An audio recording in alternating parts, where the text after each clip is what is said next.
स्वागत है, आप देख रहे हैं कुरुक्षेत्र 2024 और कुरुक्षेत्र में आज हम बात करेंगे मुख्तार अंसारी की। मैं आपको बताऊंगा मुख्तार अंसारी को लेकर यूपी के मुख्यमंत्री योगी आदित्यनाथ ने क्या क्या बातें बताई थी एक इंटरव्यू में।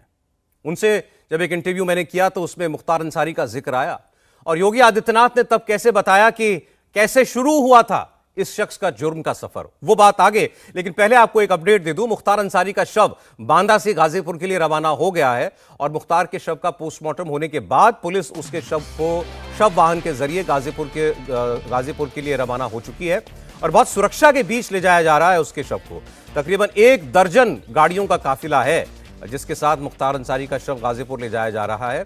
शव के साथ मुख्तार का बेटा उमर अंसारी मौजूद है और बांदा से गाजीपुर तो एक लंबा फासला है 400 किलोमीटर का और ऐसे में मुख्तार के शव को उसके घर गाजीपुर के मोहम्मदाबाद पहुंचने में 8 से 10 घंटे का वक्त लग सकता है। और मुख्तार के शव को किस रास्ते से लेकर के गाजीपुर ले जाया जाएगा ये भी एक सीक्रेट रखा गया है। इतनी चौकसी क्यों बरती जा रही है ये भी एक सवाल है। काफिले में शामिल ज्यादातर लोगों के फोन ले लिए गए हैं, सिर्फ जो बहुत जिम्मेदार अधिकारी वहां पर हैं उनके पास ही मोबाइल फोन मौजूद है, वरना और हर व्यक्ति के फोन नहीं है वहां पर। और एहतियात के तौर पर ये सारे कदम उठाए गए हैं। जानकारी मिल रही है कि मुख्तार अंसारी को कल सुबह सुपुर्द खाक किया जा सकता है फिलहाल अभी से, लेकिन उसके घर पर लोगों की भीड़ जुटना जमा हो चुकी है। बड़ी तादाद में वहां भी सुरक्षा कर्मियों की तैनाती है, बैरिकेड लगाए गए हैं, पूरे इलाके को कवर कर दिया गया है और लोगों को वहां उसके घर के अंदर जाने से रोका जा रहा है। गाजीपुर के कालीबाग कब्रिस्तान में मुख्तार अंसारी को उसके माता पिता की कब्र के बगल में दफनाया जाएगा और कब्र की खुदाई भी वहां पर पूरी की जा चुकी है। तस्वीरें आपके सामने हैं जिस वैन से, एम्बुलेंस से इसके शव को पहुंचाया जा रहा है उसके पैतृक घर। विशाल प्रताप सिंह हमारे साथ जुड़े हुए हैं। विशाल, एक सवाल है, ये आखिर क्यों इतनी चौकसी, इतनी सीक्रेसी, गोपनीयता की कौन से रास्ते से ले जाएंगे नहीं बताया जा रहा है। फोन जो है ले लिए गए हैं लोगों के, जो लोग इस कॉन्वॉय में शामिल हैं, आखिर क्यों, किस बात का खतरा है?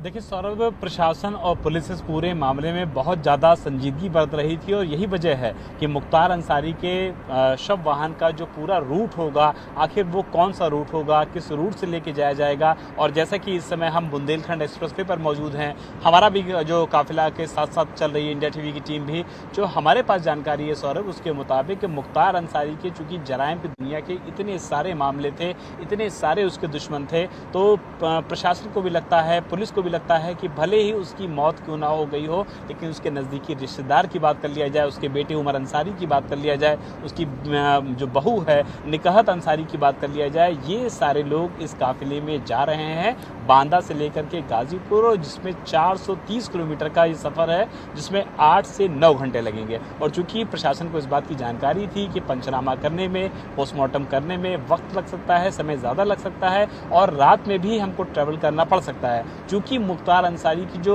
जराइम की दुनिया थी उसमें मामले इतनी ज़्यादा थे, उसमें अदावत इतनी ज़्यादा लोगों से थी, उसमें दुश्मनों की फहरिस्त इतनी ज़्यादा लंबी थी कि प्रशासन और पुलिस को लगा कि इस पूरे जो कॉन्वॉय है इसको अगर हम सीक्रेट रखते हैं, जानकारी लोगों को शेयर नहीं करते हैं, तो कम से कम उन लोगों को जो मुख्तार अंसारी से भी कहीं ना कहीं बदला लेना चाहते हैं, एक अवसर मिल सकता है, एक जानकारी उनको मिल सकती है कि कहाँ से कॉन्वॉय निकल रहा है। क्योंकि उसमें मुख्तार अंसारी का बेटा, उसके नज़दीकी रिश्तेदार, उसके दूर के भतीजे और मुख्तार अंसारी की बहू भी ट्रैवल कर रही है। तो प्रशासन और पुलिस बिल्कुल नहीं चाहते थे कि उनके इस पूरे जी, विशाल भी गाड़ी में है, इसीलिए उनका सिग्नल ब्रेक हो गया है। आप, लेकिन जैसा विशाल ने बताया, आप सोचिए जरा, आप मुख्तार अंसारी के बारे में, जो व्यक्ति अब नहीं है, जिसकी मौत हो गई है, उसके शव को ले जाया जा रहा है तो भी इतनी गोपनीयता बरती जा रही है कि कौन से रास्ते से जाएगा ये अभी नहीं मालूम है। जो लोग जो शामिल हैं उसके उनके फोन ले लिए गए हैं। ये कहीं कोई ऐसा व्यक्ति जिसके मन में बहुत गुस्सा हो, नाराजगी हो मुख्तार अंसारी के लिए, वो कहीं अब इस पर यहीं पर कोई हरकत ना कर दे। जी विशाल फिर जुड़ गए, बोले विशाल। जी सौरभ, अगर आपको मेरी आवाज आ रही हो तो जी हाँ, आ रही है, मैं यही बोलिए। बता रहा था कि जिस तरीके से जराइम की दुनिया में मुख्तार अंसारी के बहुत सारे मामले थे, बहुत सारे हीनियस क्राइम के मामले थे। ज्यादातर मामलों में हत्या का आरोप था, यानी कि किसी के परिवार की जिंदगी को ले लेने का आरोप था मुख्तार अंसारी पे। तो ऐसे समय में प्रशासन और पुलिस को लगता था, यूपी सरकार को लगता था कि मुख्तार के करीबी लोग इस कॉन्वॉय में शामिल होंगे, तो अगर इस पूरे दौरे को, इस पूरे काफिले को सीक्रेट रखा जाए, जानकारी ना शेयर किया जाए मीडिया के माध्यम से से कम ऐसे लोगों तक ये जानकारी नहीं पहुंच पाएगी जो मुख्तार अंसारी के दुश्मन हैं। और ऐसे टाइम में भी अगर कोई हमला करने की सोच ले तो कम से कम यूपी सरकार ये चाहती थी कि ये पूरा जो प्लान है ये पूरी तरीके से सीक्रेट रहे। हालांकि ऐसा कोई भी इनपुट, इंटेलिजेंस इनपुट यूपी सरकार के पास नहीं था कि कोई भी इस तरीके का हमला कर सकता है, लेकिन एहतियात के तौर पर यूपी सरकार ने इस तरीके का फैसला कर रखा था कि इस पूरे टूर को, इस पूरे जो काफिले की जो जानकारियां हैं वो किसी से भी शेयर नहीं की गई थी। और अंतिम समय तक बुंदेलखंड एक्सप्रेसवे से काफिला जाएगा या फिर बांदा होते हुए काफिला, चित्रकूट होते हुए काफिला जाएगा, इस बारे में कोई जानकारी नहीं दी गई थी। लेकिन फिलहाल ये कंफर्म हो चुका है कि बुंदेलखंड एक्सप्रेसवे के रास्ते ये पूरा काफिला जा रहा है और उसके बाद प्रयागराज का जो हंडिया क्रॉसिंग आता है वहां से लेफ्ट। जी जी जी, विशाल, बहुत शुक्रिया विशाल आपका। तो मुख्तार अंसारी का आतंक ऐसा था कि उसके खिलाफ कोई बोलने की हिम्मत नहीं करता था, और अगर कोई हिम्मत दिखाता था तो या तो उसको कत्ल कर दिया जाता था या फिर डरा धमकाकर उसको चुप करा दिया जाता था। यही वजह है कि 60 से ज्यादा मामले दर्ज होने के बाद भी इस व्यक्ति को सजा नहीं हो रही थी। उत्तर प्रदेश में सरकार जब बदली तब जाकर इसकी उल्टी गिनती शुरू हुई। योगी आदित्यनाथ की सरकार ने पहले तो उसे पंजाब की रोपड़ जेल से यूपी की जेल में शिफ्ट कराया। पहली बार योगी सरकार के दौरान ही मुख्तार अंसारी को 44 साल के बाद, सोचें, किसी एक मामले में सजा हुई। 44 साल लग गए एक सजा होने में। और मैंने इस मामले में योगी आदित्यनाथ जी का एक इंटरव्यू किया था जिसमें उन्होंने मुख्तार अंसारी की पूरी कुंडली बताई थी और ये सवाल उठाया था उन्होंने कि जब इसने पहला जुर्म किया था तभी क्यों नहीं इसके कदम रोक दिए गए थे। देखिए ये इंटरव्यू। मैं आज आपसे पूछना चाहता हूं कि ऐसी क्या वजह आपको पता लगी कि ये व्यक्ति जेल की, पंजाब की जेल में इतना आराम से रह रहा था मुख्तार अंसारी, और यहां आने के बाद फिर जो सलूक होना था वो हुआ। देखिए, ये हम सबका बड़ा दुर्भाग्य है कि इस प्रकार के पेशेवर माफिया और अपराधी किसी न किसी रूप में सत्ता का संरक्षण प्राप्त कर लिया करते थे। मुख्तार अंसारी ने पहला अपराध 1978 में किया था और 1978 से लेकर के लगातार अपराध करता रहा। आज भी उस पर 54 से लेकर 58 मामले अलग अलग थाना क्षेत्र में उत्तर प्रदेश के अंदर दर्ज हैं। पहली बार 44 वर्ष के बाद पहली बार उस माफिया को सजा हुई है।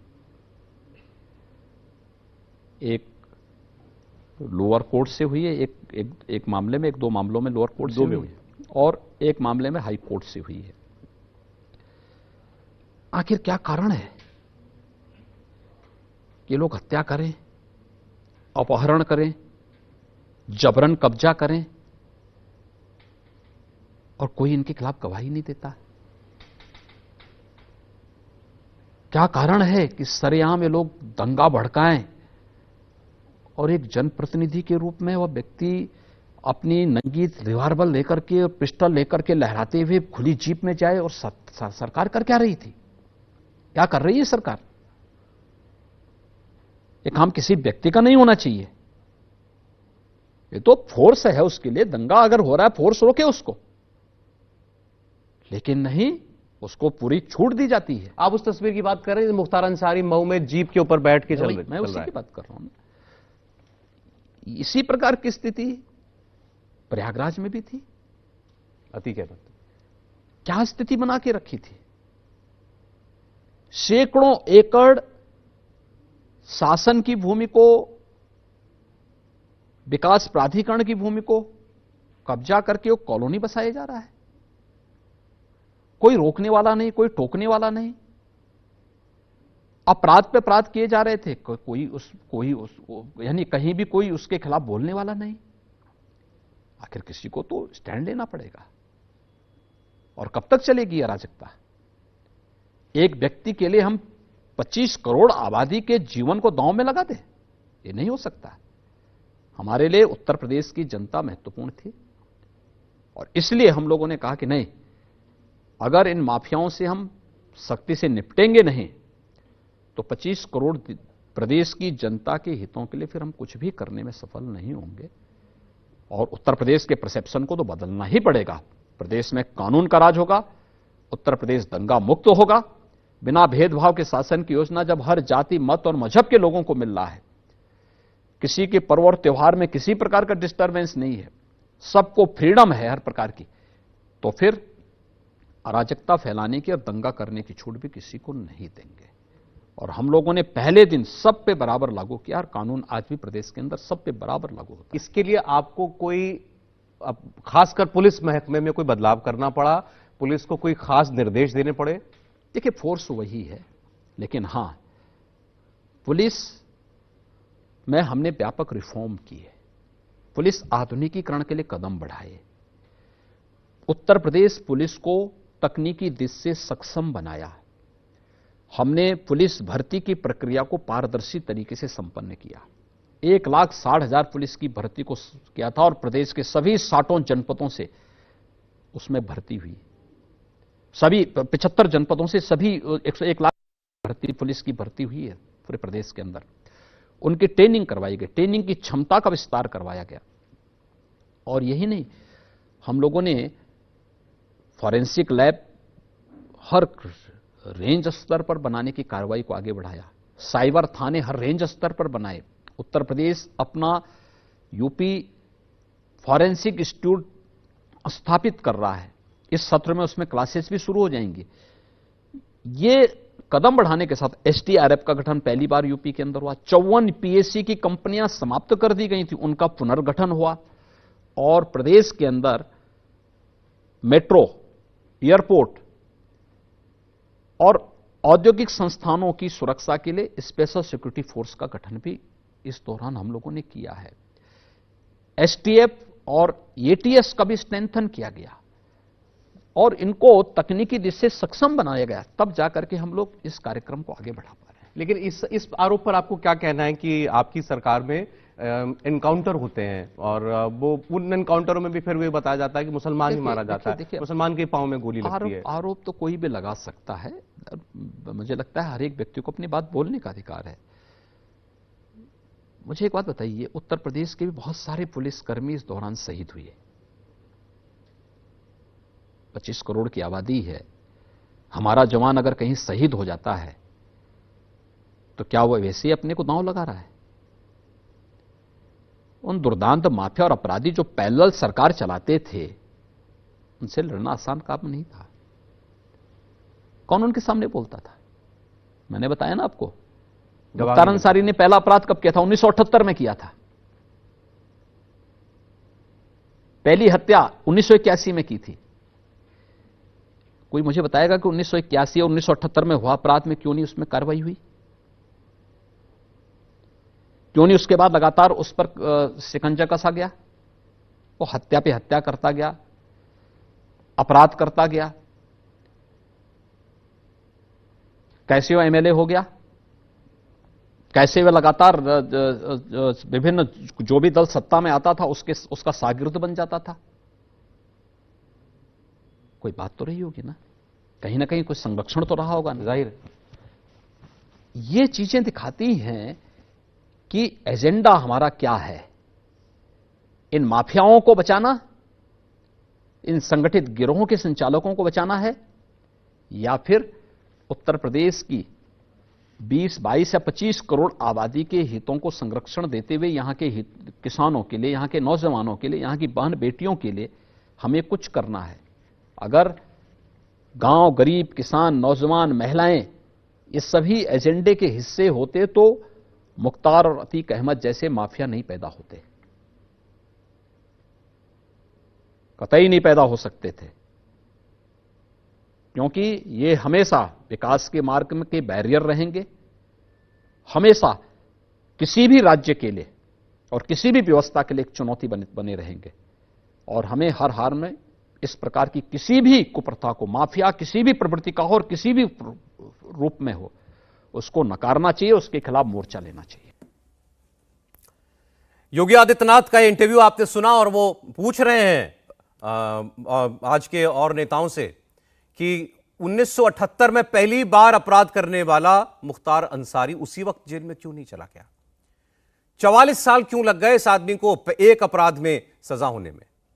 लेकिन फिर भी आज भी मुख्तार अंसारी की मौत पर जमकर सियासत हो रही है। समाजवादी पार्टी, बसपा, आरजेडी, तमाम पार्टियों के नेता मुख्तार अंसारी की मौत पर सियासी रोटियां सेकने में जुटे हुए हैं, क्योंकि चुनाव है और इस इलेक्शन में मुस्लिम वोटों को एकजुट करना है, यह मकसद है। अब एक मौत पर पॉलिटिक्स कर रहे विपक्षी पार्टी पर बीजेपी के सांसद और यूपी के पूर्व डीजीपी बृजलाल ने वार किया। एमएलए कृष्णानंद राय की हत्या के वक्त उत्तर प्रदेश के लॉ एंड ऑर्डर के आईजी रहे बृजलाल ने समाजवादी पार्टी से सवाल पूछे। कहा कि हत्या की जानकारी होने के बाद भी तब की सरकार ने कोई कार्रवाई नहीं की थी। उन्होंने कहा कि आज कानून व्यवस्था पर सवाल उठाने वाले इन नेताओं की जब खुद की प्रदेश में सरकार थी तब 500 गोलियां चला करके एक सिटिंग एमएलए को मार डाला जाता था, तब किसी ने कुछ कहा? सुनिए। मुख्तार अंसारी जेल में रहकर कृष्णानंद राय पर 500 गोलियां चलवाया था, 67 गोली लगी थी, तब तो इन विरोधी पार्टी खासकर समाजवादी पार्टी को रामराज लग रहा था। मैं उस समय आईजी लॉ एंड ऑर्डर था जब मुख्तार अंसारी ने कृष्णानंद राय को मरवाया। सबको मालूम था मुख्तार अंसारी के घर पर मुन्ना बजरंगी, संजीव जीवा, शहाबुद्दीन, ये सब क्रिमिनल, अताउर रहमान बाबू बैठ गए हैं। एसपी ने रेड नहीं की, समाजवादी पार्टी की सरकार थी। डीआईजी को बताया गया, ऊपर हम बात आई और शीर्ष स्तर पर, मैं नाम नहीं लेना चाहता, वहां बताया गया कोई कार्रवाई नहीं हुई और कृष्णानंद राय मार दिए गए। उसके पहले ये लाइट मशीन गन लाया था। इसकी लाइट मशीन गन जनवरी 2004 में deputy SP STF Shailendra Pratap Singh ने पकड़ा था और जब उसमें मुख्तार पर पोटा का मुकदमा कायम हुआ, मुन्नर यादव, बाबूलाल यादव जो फौज का एलएमजी लेकर भागा था, और उस समय हंगामा मच गया, मुख्तार पर क्यों कायम हो गया मुकदमा, पोटा क्यों कायम हो गया, और इतना प्रताड़ित किया डीएसपी शैलेंद्र प्रताप सिंह को इस्तीफा देना पड़ा। और कृष्णानंद राय उसके बाद वो एलएमजी, अगर वही कृष्णानंद राय वही मार दिए गए होते, अगर मुख्तार अंसारी को जेल भेज दिया गया होता, और उसमें जब केस का शासन से परमिशन जरूरत होती पोटा में, मुख्यमंत्री जी ने उस समय बाबूलाल मुन्नर यादव का दिया, 10 साल की सजा हुई, मुख्तार अंसारी का नहीं दिया, और उस समय मुख्तार अंसारी बंद हो गया होता तो कृष्णानंद राय बच जाते। तो ये पार्टियां आज जो विलाप कर रही हैं कि ये एक घटना हुई, इसका इन्वेस्टिगेशन हो रहा है, अच्छी तरह से होगा, तुरंत जुडिशियल इंक्वायरी भी ऑर्डर हो गई, लेकिन इनके राज्य में 500 गोलियां विधायक पर मारी जाती थी। यानी कि कहा जा सकता है सर कि अपराध के साथ अगर राजनीति का कॉम्बिनेशन होता है तो बड़ा डेडली कॉम्बिनेशन होता है, और इसी डेडली कॉम्बिनेशन का इस्तेमाल किया मुख्तार अंसारी ने, अतीक अहमद ने, और जराइम की दुनिया में आगे बढ़े, राजनीति में आगे बढ़े, दबंगई बढ़ाई, अपना जो प्रभुत्व था उसको आगे बढ़ाया, और जो इस तरीके की बात सर सामने आई कि पाकिस्तान के साथ लिंक है, ISI के साथ लिंक है, जो ड्रोन के जरिए पाकिस्तान से सीमा पार से ये अपराधी हथियार मंगवाते थे। सर कितना बड़ा थ्रेट मानते हैं देश के लिए इस तरीके की बातों का कि अतीक गैंग, मुख्तार गैंग इस तरीके से हथियारों को सीमा पार से मंगवाता है इंडिया में? इसमें एक नाम और जोड़ दीजिए, शहाबुद्दीन जो सीवान का था, और उसके घर पर जब पुलिस ने गोली चलाई थी, उसके लोग मारे गए थे, पुलिस के लोग मारे गए थे, और उस समय के लालू यादव की सरकार थी, कुछ नहीं किया था, और उसका जगजाहिर था ISI से लिंक है। शहाबुद्दीन, मुख्तार अंसारी, अतीक, इन तीनों के शूटर आपस में मिले हुए थे, हथियार एक्सचेंज होते थे, ISI लिंक जगजाहिर है। G3 इन्होंने इस्तेमाल किया है, AK-47 इस्तेमाल किया है, AK-56 इस्तेमाल किया है, AK-74 74 इस्तेमाल किया है, 74U जो ओसामा बिन लादेन रखता था, मुख्तार ने किया है। इसके अलावा इनके पास .45 pistol, 9mm pistol, Israeli UG carbine, कोई ऐसा हथियार नहीं जो इस गैंग के पास ना रहा हो, और इसलिए मैं कहूँगा इस मामले में मुख्तार अंसारी के पास और ज़्यादा वेपन है। तो इसलिए तीनों गैंग आपस में मिले हुए थे और इन्होंने जो कहर ढाया है न केवल उत्तर प्रदेश में बल्कि अन्य राज्यों में, उसका इनके इतिहास से समझा जा सकता है। और दुखद यह रहा कि राजनीतिक पार्टियां उनको पालती रहीं, उनको लगातार मान्यवर बनाती रहीं। उसकी जिम्मेदार बहुजन समाजवादी पार्टी भी है। मुख्तार अंसारी ने एक ऐसा, बता रहा हूँ, ये 93 में माननीय बनना चाहता था। इसके भाई अफजाल कम्युनिस्ट पार्टी से विधायक बन चुके थे। इसने चाहा, जब 93 में समाजवादी पार्टी और बहुजन समाज पार्टी ने, काशीराम जी ने समझौता किया, उस समय एक नारा लगा था, मिले मुलायम काशीराम। उस समय काशीराम जी ने अपने एक विश्वस्त, उनका खास भक्त था विश्वनाथ राम भारती, उसको गाजीपुर सदर से वोट दिया। उस पर मुख्तार चाहता था, मुख्तार को टिकट नहीं मिला। सुबह चुनाव है, शाम को नवंबर की बात है 94 बाई इलेक्शन में विश्वनाथ राम भारती मार दिए गए। सुन रहे हैं आप एक एक करके कहानियां मुख्तार अंसारी की। कौन कौन सा असला रखता था, LMG जो सेना इस्तेमाल करती है, वो ऑटोमेटिक राइफल जो ओसामा बिन लादेन के पास हुआ करता था, वो इस शख्स के पास होता था। और आज इसकी मौत पर हमारे यहाँ मांग हो रही है कि सुप्रीम कोर्ट से जांच कराई जाए, और बड़ा दुख की बात है कि ये जेल में मर गया। शर्मनाक है। मुख्तार अंसारी की कहानी आपको सुना रहे हैं उन पुलिस वालों की जुबानी जिन्होंने उसका आतंक भी देखा है, उसका डटकर सामना भी किया है। एक ब्रेक लेंगे, ब्रेक के बाद मैं आपको उस पुलिस वाले का इंटरव्यू दिखाऊंगा जिसने इस मुख्तार अंसारी पर पोटा कानून लगाया था, उस वक्त का सबसे सख्त कानून। लेकिन हुआ क्या, उस पुलिस वाले को मजबूर कर दिया गया कि वो इस्तीफा दे। एक ब्रेक के बाद।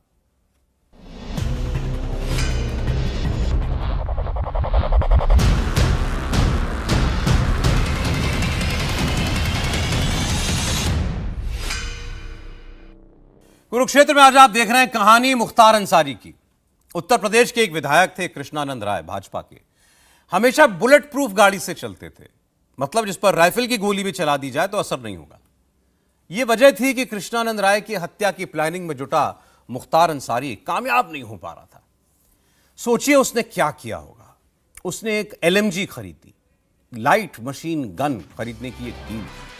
सेना यह इस्तेमाल करती है, सेना के एक भगौड़े से उसने 1 करोड़ रुपए में यह सौदा किया। लेकिन इस LMG की डिलीवरी से पहले इसकी भनक यूपी STF को लग गई। तब के STF के DSP थे शैलेंद्र सिंह, जिन्होंने छापा मारकर यह गन बरामद कर ली और मुख्तार अंसारी पर पोटा लगा दिया। लेकिन उन दिनों में मुख्तार अंसारी का रसूख ऐसा था कि न सिर्फ उसके ऊपर से पोटा हटा, बल्कि उस पर पोटा लगाने वाले DSP शैलेंद्र सिंह को राजनीतिक दबाव में अपने पद से इस्तीफा देना पड़ा। कैसे सरकार ने दबाव डाला शैलेंद्र सिंह पर, उनसे बात की हमारी सहयोगी रुचि कुमार ने। उत्तर प्रदेश की सियासत में माफिया मुख्तार अंसारी कितना ताकतवर हुआ करता था, इसके कई किस्से हैं। एक किस्सा लाइट मशीन गन से जुड़ा है, एक किस्सा 2004 का है। सेना के एक भगोड़े सैनिक से Mukhtar Ansari light machine gun खरीदना चाहता था। उस समय STF के डिप्टी SP थे शैलेंद्र सिंह, उन्होंने ये लाइट मशीन गन भी पकड़ी थी और मुख्तार पर पोटा लगाया था। लेकिन तब की सरकार मुलायम सिंह की सरकार थी। शैलेंद्र सिंह पर दबाव बना कि मुख्तार पर से पोटा हटे। शैलेंद्र सिंह ने मुख्तार पर से तो पोटा नहीं हटाया, अपनी नौकरी छोड़ दी। हमारे साथ शैलेंद्र सिंह हैं। जैसे ये जो लाइट मशीन गन का पूरा मामला था, क्या मामला था? एक्चुअली जनवरी के 2004 के शुरुआत में ही लखनऊ में कैंट थाना क्षेत्र के अंतर्गत मुख्तार और कृष्णानंद के बीच में क्रॉस फायरिंग हुई थी। और शासन प्रशासन सरकार भी इस बात से हिल गई कि लखनऊ में जब इस तरह से हो रहा है गैंगवार, तो पूर्वांचल में क्या होगा। तो ये हुआ कि भाई इन पे सख्त निगरानी रखी जाए और ये वारदात इस तरह से न हो दोबारा। और उसी के तहत मुझे STF में था मैं, तो मुझे जिम्मेदारी सौंपी गई कि आप इनको सुपरवाइज़ करिए, सर्विलांस में लाइए इनको। कारण ये था कि मैं पूर्वांचल का रहने वाला था, बनारस में मैं पोस्टेड रह चुका था। तो मैंने फिर जब इनके फ़ोन लेके सुनना शुरू किया, तो मुख्तार का एक फ़ोन पे एक भगोड़े सैनिक से बात हो रही थी कि एक लाइट मशीन गन जो राष्ट्रीय राइफल्स का लेके भागा हुआ था, उसको ये खरीदना चाहता था। और 1 करोड़ में फाइनली वो सौदा तय हो गया और डिलीवरी का समय तय हो गया। और मुख्तार अपने लोगों से जब बात करता था तो कहता था कि किसी भी कीमत पे लाइट मशीन गन हमको मिलना चाहिए, विपक्षी के पास न जाए, यानी दूसरे गैंग के पास न जाना है। और जब सरकार के शासन प्रशासन के नोटिस में सब कुछ लाया गया तो उन लोगों ने कहा कि शैलेंद्र, इसको मुख्तार के पास जाने से पहले ही रिकवर करो, वरना कोई बड़ी वारदात हो जाएगी। क्योंकि लाइट मशीन गन चलना मतलब आप समझ सकते हैं सेकंडों में सैकड़ों गोलियां चलती हैं। तो खैर हम लोगों ने, हमारी टीम ने जान पे खेल के 25 जनवरी के आसपास 2004 में ये लाइट मशीन गन रिकवर कर ली। और उस समय पोटा कानून एग्जिस्ट करता था, तो स्वाभाविक है पोटा कानून भी लगा। दोपहर तक तो सब लोग बधाई देते रहे कि बहुत अच्छा गुड वर्क हुआ, ये हुआ। लेकिन जैसे ही मीडिया में आया कि पोटा कानून लगा है और मुख्तार इस बात से परेशान हो गया कि अब मैं फंस गया, अब मैं बच नहीं सकता हूँ। पोटा कानून आप जानते हैं कितना खतरनाक कानून है, देशद्रोह का कानून है। और इससे फिट केस क्या हो सकता था कि आर्मी से चुराई हुई और भी जम्मू कश्मीर से राइफल लाइट मशीन गन आई थी। तो इसने दबाव बनाया मुलायम सिंह पे, और मुलायम सिंह की उस समय अल्पमत की सरकार थी। 2003 में मायावती जी को तोड़ के उनकी सरकार बनी थी, और मुख्तार जैसे लोग उनके लिए बहुत इंपॉर्टेंट थे, विधायक को मैनेज करते थे, सपोर्ट करते थे। तो इसने उन पर दबाव बनाया कि इस केस को रफा दफा किया जाए। मुलायम सिंह डायरेक्ट हमसे तो नहीं कर पाए, हमारे सीनियर अधिकारियों को उन्होंने कहा कि भाई इसको ख़त्म करो। उन लोगों ने मुझे फ़ोन किया कि मुख्यमंत्री जी ये चाहते हैं। तो मैंने कहा सर कैसे संभव है, एक FIR दर्ज हो जाने के बाद क्या आप जानते हैं कि उसको ख़त्म किया जा सकता है? तो अगर आप लोग मुलायम सिंह जी को नहीं समझा पा रहे हैं परिस्थिति, तो आप नंबर दीजिए, मैं बात कर लूँ, शायद समझ जाए उस चीज़ को। तो उस समय बनारस के SSP थे जो अनीता सिंह जी, उनके सचिव थे, उनके हस्बैंड थे। उन्होंने मुझसे कहा, सुभाष चंद्रा जी नाम था, तो ये शैलेंद्र तुम्हारे नाम से ही तो मुख्यमंत्री जी इतना चिढ़ गए कि हम नाम भी तुम्हारा कोई नहीं ले सकता उनके सामने, बात करना तो दूर की बात है। तो हमने कहा ठीक है, फिर आप लोग जानिए जो करना है, मैं इस पर क्या कर सकता हूँ। और इतनी नाराज़गी बढ़ गई कि रातों रात फिर बनारस जोन के IG, रेंज DIG, लखनऊ के SSP जो STF के थे, राजकुमार विश्वकर्मा जी जो वर्तमान मुख्य सूचना आयुक्त बने, इस सब को ट्रांसफ़र कर दिया गया। और हमारी पूरी यूनिट को क्लोज करके बनारस से लखनऊ बुला लिया गया। और एक दबाव डायरेक्टली इनडायरेक्टली बार बार यही बनाया गया कि आप किससे पंगा ले रहे हैं, मुख्तार जैसे से जो एडिशनल SP के ऊपर गोली चला देता है, जेलर को मरवा देता है, आप उससे पंगा ले रहे हैं, ठीक नहीं है, और आप पीछे हट जाइए, और न वरना आपका परिवार है, आपका जान खतरे में है। तो मुझे भी लगा कि मैं अब इस परिस्थिति में काम नहीं कर पाऊंगा, न मेरा ज़मीर गवारा कर रहा था कि मैं पीछे हटूं। तो अंत में 15 दिन बाद इस घटना के मैंने 11 फरवरी 2004 को फाइनली रिज़ाइन किया, और रेजिग्नेशन में लिखा ये सब चीज़ मैंने, जो मुख्य राज्यपाल जी को भेजा था। हमारे अपॉइंटिंग अथॉरिटी वही होते थे कि हम लोक सेवक के रूप में भर्ती हुए, और आज ये दिशा हो गई कि माफिया लोग हमको निर्देश दे रहे हैं। तो ऐसी परिस्थिति में मुझ जैसे ईमानदार अधिकारी के लिए काम करना संभव नहीं है, मैं त्यागपत्र देता हूँ। और ये लिखने का कारण यही था कि ये बात जनता के बीच में आवे कि जिनको आपने चुना, देखिए वो किसके लिए काम कर रहे हैं, एक माफिया के लिए। तो ये उस समय की घटना थी। जैसे 2004 की बात है और 1 करोड़ रुपया उस समय बहुत मायने रखता था, तो क्या करना चाहता था मुख्तार अंसारी इस लाइट मशीन गन से? वो अपने लोगों से कहता था कि अगर ये लाइट मशीन गन हमको मिल गई तो हम कृष्णानंद जी को मार देंगे, क्योंकि उनकी गाड़ी जो बुलेट प्रूफ थी वो राइफल के अगेंस्ट में थी, और इसकी मारक क्षमता ज़्यादा होती है लाइट मशीन गन की। तो इसलिए वो बार बार कहता था ये किसी भी कीमत पे ये लाइट मशीन गन हमारे पास आनी चाहिए, विरोधी के पास ना जाए। तो उस समय रीज़न यही था। और 1 करोड़ स्वाभाविक है, बहुत उस समय 20 साल पहले उसकी वैल्यू थी, लेकिन उस समय उसको लगता था नहीं 1 करोड़ में हम अपने विरोधी को निपटा देंगे तो पूरा साम्राज्य हमारा हो जाए, क्योंकि उसको पॉलिटिकल चुनौती मिलने लगी थी। अपने ही क्षेत्र में गाजीपुर में वो हार गया था, कृष्णानंद जीत गए थे, तो हाँ भाई उनके हार गए थे, तो उसको ज़मीन खिसकते नज़र आई, और उनके लिए बहुत बड़ा कांटा थे वो। तो इसीलिए उनको चाहता था कि लाइट मशीन गन मिले ताकि इनको हम ख़त्म कर सकें। जैसे 2004 की ये बात है, और तब मुख्तार अंसारी जेल में नहीं था, बाहर था, और डबल मर्डर के मुकदमे हो चुके थे, 1988 से मुकदमे चल रहे थे। तो किसी तरह से आपको मुख्तार अंसारी ने धमकी दी उस समय कि ऐसा मेरे खिलाफ कैसे कर दिया, या कुछ आपको कहीं से मैसेज कराया? नहीं, पहले तो अधिकारियों के माध्यम से समझाने की कोशिश किया जो उसके लिए काम करते थे, सरकार के माध्यम से संदेश देना चाहा। डायरेक्ट मुझे इसलिए नहीं कर सकता था कि ये मामला उस समय मीडिया में बहुत हाईलाइट हो गया था, और न्यायालय में भी चल रहा था, और मेरे लिए किसी ने सुप्रीम कोर्ट में भी उस समय PIL कर दिया था, और सरकार को भी नोटिस सुप्रीम कोर्ट से आ गई थी। तो सबको लगता था कि डायरेक्ट हम लोगों ने इसको कहीं किया और इसने टेप कर लिया, ये बात चली गई ऊपर तो सरकार गिर जाएगी ये, क्योंकि आपको याद है विपक्ष उस समय विधानसभा चलने नहीं दे रहा था, मुलायम सिंह बहुत परेशानी में आ गए थे। तो उस समय इन लोगों को लगा कि अभी शैलेंद्र को डायरेक्ट नहीं छू सकते हैं, लेकिन इन लोगों ने हर वो कोशिश की जिससे कि हम डर जाएं। जैसे हमें कहीं जाना होता था तो मेरी गाड़ी के आगे पीछे बार बार गाड़ियां आगे पीछे क्रॉस करती थीं, कभी कभी एक्सीडेंट की भी कोशिश करती थी, मेरी फैमिली कहीं जाए तो उस पर अटैक की नौबत आती थी। तो ये सब कोशिश की, लेकिन डायरेक्टली इन लोगों ने सामने इसलिए नहीं आ पा रहे थे कि ये मामला सुप्रीम कोर्ट में भी चल रहा था। एक किस्सा तो आपने सुनाया कि किस तरह से जो सरकार होती थी वो मदद करती थी माफिया मुख्तार अंसारी की। अब 5 बार का विधायक रहा, 1988 में पहला मुकदमा होता है, सजा आके 2022 में मिलती है पहली। तो किस तरह से सरकारें मदद करती थी मुख्तार अंसारी की? देखिए, हमने बताया ना कि मुख्तार अंसारी का जलवा ये था कि जब मैंने रिकवरी की उसके बाद मऊ दंगा हुआ, वो जेल से बाहर था और खुली जीप में घूम रहा था। तो सबको दिखाई दिया मीडिया के माध्यम से जब ये फुटेज आई कि देखो मुख्तार अंसारी का क्या जलवा है वर्तमान सरकार में। और जब उसका ये जलवा देखा लोगों ने तो किसी की हिम्मत नहीं थी कि मुख्तार के अगेंस्ट बोल सके। तो जब ये माहौल बन गया तो कौन जाके गवाही देगा? जिसने कोशिश की न्यायालय में गवाही देने की वो मार दिया गया या डरा धमका के पीछे हटा दिया गया। तो मुख्तार को सजा कहाँ से हो पाती? न्यायालय तो सबूत के आधार पर चलता है। लेकिन जब वही निज़ाम बदला, योगी जी मुख्यमंत्री बने, 3 साल पहले पंजाब जेल से यहाँ आया और अब प्रोटेक्शन मिलने लगा गवाहों को, तो कन्विक्शन भी होने लगे। 1 साल के अंदर 2-2 उम्र कैद की सजा हो गई। तो न्यायालय सबूत पे चलता है, सबूत आने लगे सामने, लोग खड़े होने लगे, लोगों का विश्वास शासन सरकार पे होने लगा और उसका खामियाजा इसको भोगना पड़ा। जैसे मुख्तार अंसारी ने जेल से कोर्ट में कहा था कि मेरी हत्या हो सकती है, एक बार अभी हाल में कहा कि धीमा जहर दिया जा रहा है मुझे खाने में। तो जो डर था उसका परिवार भी आरोप लगा रहा कि हत्या वहाँ पे की जा सकती है। हाँ, बिल्कुल सही बात है। देखिए, वो डरा हुआ तो बहुत था क्योंकि उसने जो मजे लिए थे, अब वो सरकार का सपोर्ट तो था नहीं, न पुलिस प्रशासन का सपोर्ट था। किस तरह से व्हील चेयर पे आया था, अब उसकी पहले क्या शक्ल थी, कैसी हो गई थी।